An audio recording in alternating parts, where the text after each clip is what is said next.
Halo semuanya. Selamat datang di podcast BIM bincang-bincang masalah polusi. Nama aku Yoga Handoko Wirawan dan tentu aja aku nggak sendiri di sini. Aku bersama teman-teman aku ada Mas Fikri, ada Mbak Cindy, ada Mas Mahen dan juga saya Irma. Kita dari di Ilaman. Nah, kira-kira isu apa sih yang pengen kita angkat hari ini? Isu yang bakal kita angkat hari ini yaitu perusahaan atau industri yang memiliki dampak polusi, teman-teman. Nah, tentu aja kalau bincang-bincang seperti ini nggak afdol kalau nggak ada narasumber. Nah, aku mau kenalin ke kalian narasumber kita. Siapa lagi kalau bukan Kak Aulia Fariza Aulia. Halo, halo semua. Ketua dari UKM IPB yaitu IGA. Apa itu IGA? IGAF itu merupakan UKM yang bergerak di bidang lingkungan.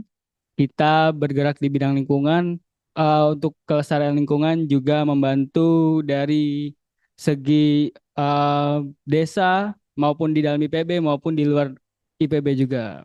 Seperti itu. Nah, salah satu penyebab polusi udara yang paling buruk itu adalah dari sektor industri Mas Azril. Nah, bahkan pada bulan Agustus menurut data yang kita dapat, tidak ada 11 perusahaan yang ditutup di Jakarta. Ini penyebabkan polusi dari mana gitu Mas Azril. Nah, yang mau aku tanya nih Mas Azril, menurut dari Mas Azril, gimana sih sebuah industri atau perusahaan ini agar bisa memanage perusahaan mereka biar sesuai dengan AMDAL yang ada. Oke, baik. Setiap industri itu sudah pasti ya, teman-teman dalam melakukan suatu operasional itu pasti akan menghasilkan suatu limbah. Ya, baik dari limbah cair, limbah padat maupun limbah gas kayak gitu, teman-teman. Nah, untuk kasus yang sekarang ini pembuangan asap itu harus sesuai dengan aturan AMDAL-nya.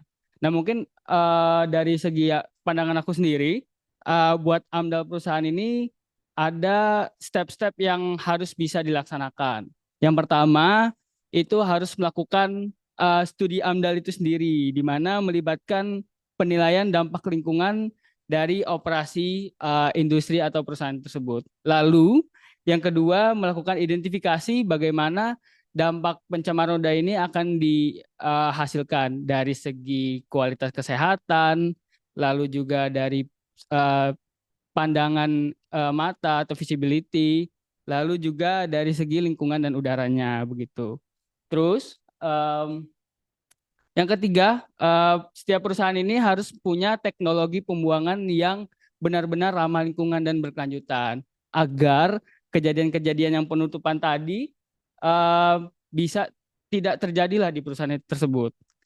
Nah, selanjutnya perusahaan juga bisa memperoleh izin lingkungan ya. Izin lingkungan ini didapatkan dari lembaga yang berwenang, salah satunya seperti KLHK, terkait dengan izin operasi dari AMDAL itu sendiri, kayak begitu. Dan terakhir jangan lupa para perusahaan itu harus serta-merta melakukan evaluasi secara terus-menerus. Nah, ini untuk memastikan kinerja dari pembuangan limbahnya, terutama pembuangan asap ya, yaitu memiliki standar dan regulasi yang berlaku kayak gitu.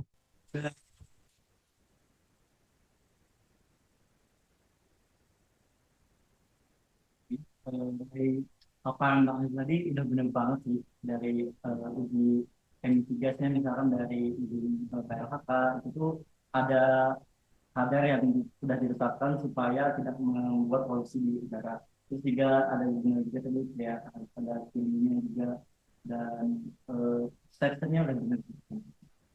Baik Mas Didi. Nah aku mau nanya lagi deh Kak, tadi kan udah aku mention mengenai perusahaan yang ditutup gitu di Jakarta akibat dari polusi yang mereka timbulkan gitu. Ya, benar. Kan itu udah tepat atau tidak karena itu bisa mengganggu perekonomian karyawan. Nah, untuk menurut saya buat penutupan itu adalah penutupan yang tepat apabila suatu perusahaan itu atau industri itu benar-benar melakukan hal yang sangat berdampak buruk bagi lingkungan. sebetulnya hal itu tidak harus diterapkan langsung ya terlebih dahulu karena em, perusahaan itu pasti sekarang sedang memproduksi, sedang mengeluarkan jasanya atau produksinya, dan juga perusahaan itu kan sedang punya karyawan-karyawannya, maka perusahaan itu pasti akan terganggu lah kestabilan ekonominya itu. Makanya mungkin kalau misalkan ditanya nanti tadi ya, ada solusi ekonomisnya, itu menurut saya pemerintah bisa melakukan satu tindakan yaitu denda besar atau pencabutan izin sementara terhadap perusahaan tersebut agar perusahaan tersebut sadar dan dapat memperbaiki kualitas dari AMDAL-nya itu sendiri.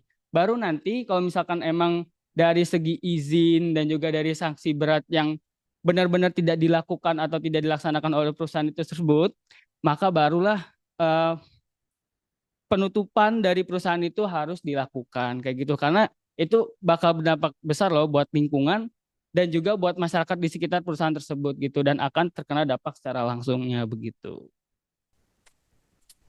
Bener sih, setuju banget sama pendapat kita. Hmm. Pemerintah juga pasti kalau menutup sebuah perusahaan atau yang tidak besar juga pasti itu adalah salah satu apa sih hal yang dilakukan yang paling terakhir ya, di mana sebelum-sebelumnya pasti udah diberi peringatan, udah dikasih eh, ketua-ketua dan juga saran-saran untuk memperbaiki dari sistem pembuangan asap ini.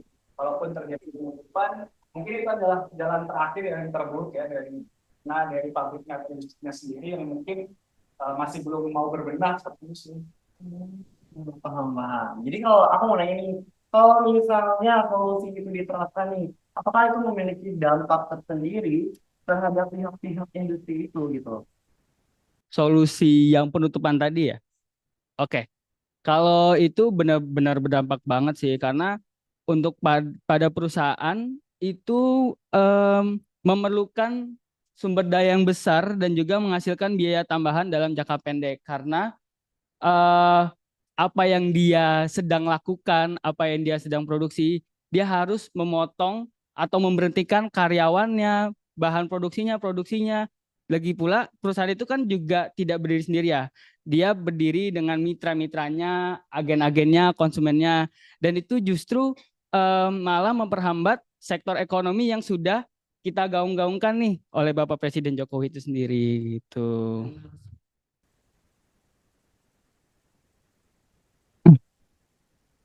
Soalnya itu kan resiko yang harus diterima nih sama perusahaan-perusahaan yang tadi emang bandel banget kan.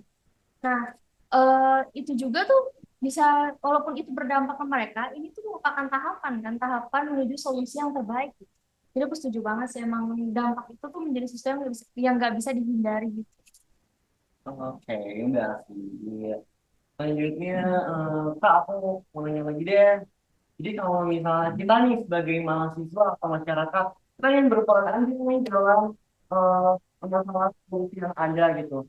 Nah, hal apa aja sih yang bisa kita lakukan? Benar banget, tentu saja mahasiswa dan juga masyarakat dapat membantu atau berpartisipasi dalam persoalan ini. Yang pertama, kita sebagai mahasiswa dan juga masyarakat, kita dapat mengkampanyekan isu-isu lingkungan yang terjadi saat ini. Nah, kita sebagai mahasiswa, teman-teman juga sering lihat dong bahwasannya ada seminar-seminar, workshop, lalu juga ada acara-acara yang berhubungan dengan isu-isu lingkungan tersebut. Jadi dari segi mahasiswa dan masyarakat itu membantu mengkampanyekan dan juga mengedukasikan orang-orang agar tahu tentang isu lingkungan sekarang ini. Lalu kita juga bisa mempraktekkan di rumah teman-teman ya.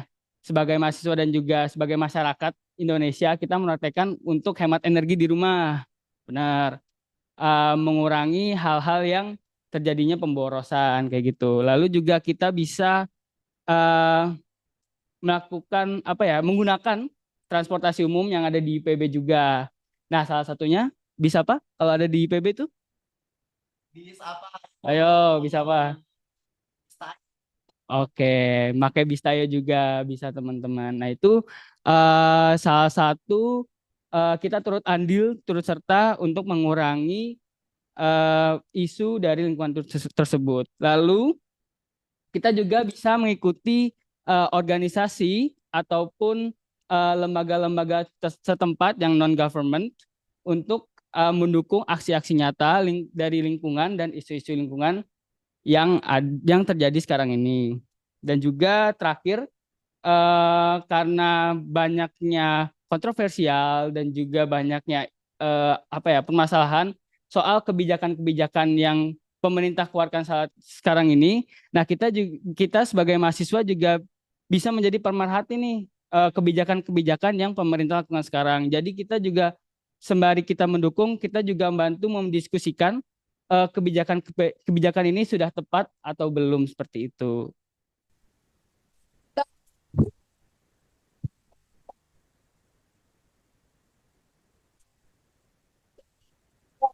Dan aku juga tiap hari itu suka jalan kaki sih dari kos ke kampus, terus naik tangga juga, kayak gitu. Terus kita juga kayak, apa ya, suka pergi ke seminar-seminar juga sih, Kak. Biar, apa ya, wawasan kita mengenai lingkungan ini menjadi terbuka. Benar banget. Siswa dan juga masyarakat umum kita juga bisa membantu mengurangi polusi yang ada dengan cara mengurangi penggunaan ataupun dengan menggunakan transportasi publik yang ada itu ataupun dengan hal-hal kecil yang lainnya pasti masih bisa kita bantu teman-teman. Nah, selanjutnya nanya aja, nanya mulu nih. Boleh, boleh.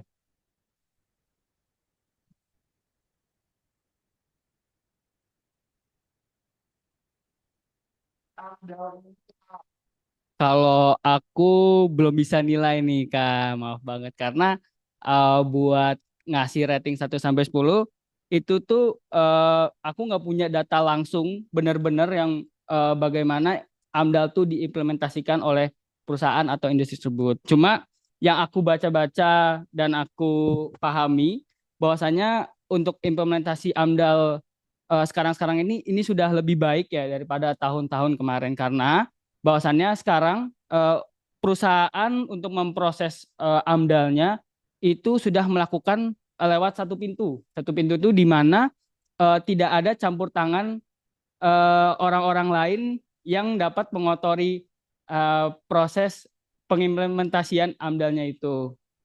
Lalu juga di samping itu lembaga seperti KLHK itu sekarang sudah apa ya memiliki ahli-ahli yang sangat bisa berkompeten yang berurusan dengan implementasi AMDAL ini. Jadi menurut saya kalau hal itu sudah dijalankan dan diterapkan untuk sekarang, itu menurut saya sudah lebih baik ya daripada tahun-tahun sebelumnya seperti itu.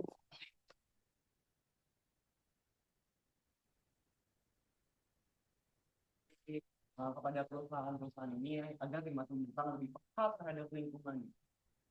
Kalau harapan aku ya, yang pertama perusahaan itu yang sudah pasti bisa memperhatikan bagaimana limbah industrinya, limbah pengolahannya yang dia hasilkan itu dan dia buang. Itu satu. Yang kedua, perusahaan itu yang sudah pasti bisa mematuhi ya segala regulasi yang ada di Indonesia, baik regulasi dari lingkungan, kebijakan-kebijakan yang lain yang tidak mengotori lingkungan kita bersama. Lalu saya berharap perusahaan dengan masyarakat setempat dan juga dengan lembaga non pemerintah atau NGO itu saling bekerja sama dalam eh, melakukan satu aksi atau satu keputusan agar tidak memberatkan sebelah pihak.